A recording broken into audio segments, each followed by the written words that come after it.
Mes chers compatriotes, le processus électoral relatif à la 8e législature de notre pays vient de s'achever. Il aura été l'aboutissement d'une réforme majeure, difficile, à la fois souhaitée et redoutée, la réforme du système partisan. Cette réforme était souhaitée parce qu'elle était attendue de vieille date, autant par les citoyens, la société civile que par les acteurs politiques, pour redonner confiance aux uns et crédibilité aux autres quant à l'importance de l'impact du système partisan sur la qualité de la gouvernance du pays.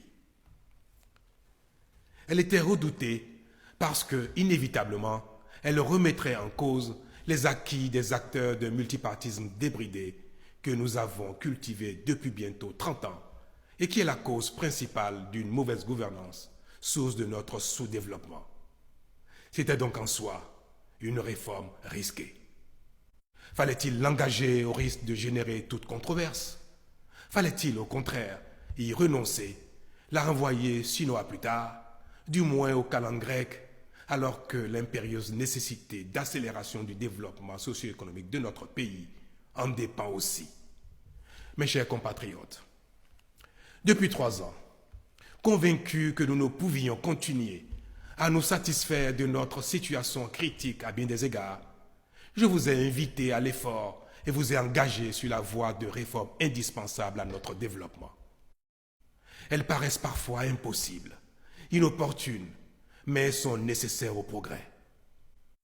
Elles sont difficiles, oui, mais à force de courage, nous les réussissons progressivement et nous finissons par en reconnaître la pertinence et l'opportunité. Les résultats déjà obtenus sont évocateurs à plus d'un titre. Je n'ai jamais eu de cesse de les considérer comme des victoires collectives car je sais la part importante que chacun de vous y prend. Je sais quels sacrifices chacun consent. Notre pays n'a en réalité pas d'autre choix. Il est tenu et doit se révéler à lui-même par la rigueur dans la gestion et la soumission à ses lois. En cela, la classe politique a un rôle majeur à jouer et doit servir de modèle. C'est mu par cette conviction et porté par cette foi fervente que j'ai soutenu l'initiative de la réforme de nos pratiques partisanes et électorales, rassuré qu'à force de persévérance dans l'action, nous parviendrons à des résultats durables. Cette réforme, je la savais délicate. Je sais cependant qu'elle est nécessaire à notre progrès économique et social durable, car si nous ne risquons rien, nous n'aurons rien de mieux. J'avais conscience que parce qu'elle a vocation à bousculer nos acquis et habitudes, à ébranler nos certitudes, cette réforme occasionnerait des querelles politiciennes. Nous nous y sommes courageusement engagés, mais certains d'entre nous n'ont pas su faire preuve de sagesse, de mesure et de patriotisme. Leurs actions ont été d'une violence inédite. Cette épreuve-là, autant elle aura été rude, autant elle devra nourrir la naissance d'un nouvel idéal. En effet, nos incompréhensions, nos heurts, nos contradictions et même nos dérapages ne doivent pas avoir pour conséquence de nous ancrer dans l'immobilisme et dans nos travers. Tout ce qui nous est arrivé doit être utilement mis au crédit d'une crise de croissance de notre processus démocratique. Car si personne ne conteste la justesse du diagnostic qui a conduit à la réforme du système partisan, peut-être n'étions-nous pas suffisamment préparés pour franchir cette étape. Aussi, n'importe-t-il pas très peu de chercher à savoir qui a raison ou qui a tort. Ainsi que je l'ai dit le 27 décembre 2018 devant l'Assemblée nationale, lors de mon message sur l'état de la nation, ce qui est attendu de nous, ce n'est pas d'avoir raison individuellement, mais plutôt collectivement, historiquement, en tant que peuple, en tant que nation.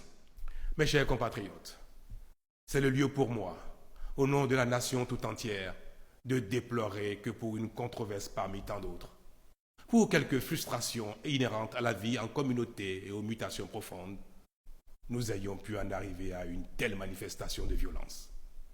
Cela est très regrettable, davantage parce que nous avons dû perdre des vies humaines. Ma tristesse est immense et je présente ma profonde compassion aux familles éplorées. De même, j'ai une pensée affective pour les agents des forces de défense et de sécurité, agressés ou blessés, et je salue leur sens de devoir et du sacrifice au service de la République et pour la protection des personnes et des biens. Je n'oublie pas ceux qui ont perdu des biens de toute nature. En somme, notre pays aura payé un lourd tribut et cela ne doit plus jamais se reproduire. Cette épreuve-là, elle doit nous unir davantage et nourrir notre marche vers le développement. C'est pourquoi je remercie chaleureusement tous ceux qui, individuellement ou collectivement, ont œuvré au retour de la paix. C'est aussi là la preuve que nous sommes un grand peuple, le peuple du Bénin, capable de surmonter nos difficultés. Ainsi sommes-nous restés unis face au drame survenu le 1er mai dernier dans le parc de la Pandjari, avec la mort d'un de nos compatriotes et l'enlèvement de 2 touristes français, libérés plus tard sur le territoire voisin du Burkina Faso, au sacrifice de 2 officiers français. Notre indignation collective est profonde. Elle n'est ni de l'opposition ni de la mouvance. Elle n'a pas de religion et n'est d'aucune région. Elle est simplement celle du Bénin tout entier. Je veux ici, au nom de tous, rendre un vibrant hommage à notre compatriote assassiné, aux soldats français tués et saluer la libération des 2 touristes. Je veux surtout vous rassurer qu'en attendant les résultats des enquêtes, mon gouvernement a promptement pris la mesure de la situation. C'est pourquoi, bien que le parc soit déjà aux normes internationales grâce au savoir-faire de notre partenaire African Park, nous avons décidé de renforcer davantage le dispositif de sécurité, aussi bien en effectifs qu'en moyens logistiques ultramodernes. Ceux-ci seront mis en place à très court terme. Mes chers compatriotes, des difficultés, il y en aura sans doute encore sur notre parcours, pour rythmer notre quête légitime de progrès et éprouver notre détermination à y parvenir. Mais comme à chaque fois, nous saurons puiser en nous les ressources pour être à la hauteur des attentes. À ce propos, je voudrais inviter le nouveau Parlement qui vient de se doter de son bureau à se mettre résolument au service du Bénin entier. Je l'invite à jouer son rôle avec panache pour démentir les suspicions légitimes qui ont pu naître à son égard et apaiser les craintes qu'il suscite. Il doit, au nom du peuple, voter des lois qui renforcent la démocratie et soutiennent le développement socio-économique, procéder au contrôle méthodique et rigoureux de l'action du gouvernement pour l'amener à faire mieux et toujours plus au service de l'État et des populations.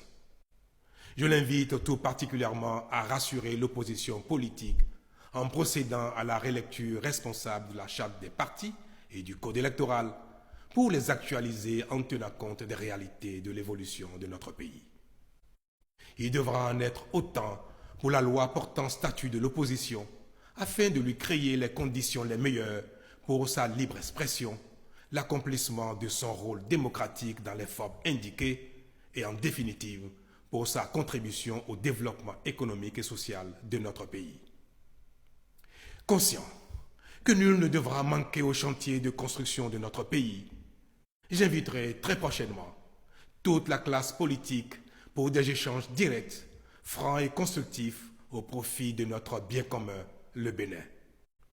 D'ores et déjà, je veux ici vous redire, chers compatriotes, ma détermination à bâtir avec vous notre société dans laquelle la démocratie sera plus que jamais un réel instrument de développement socio-économique, où chacun est libre de ses opinions, mais responsable de ses actes, et où les lois sont les mêmes pour tous.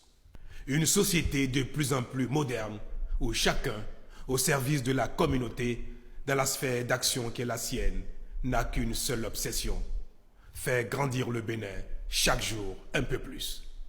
Vive le Bénin, je vous remercie.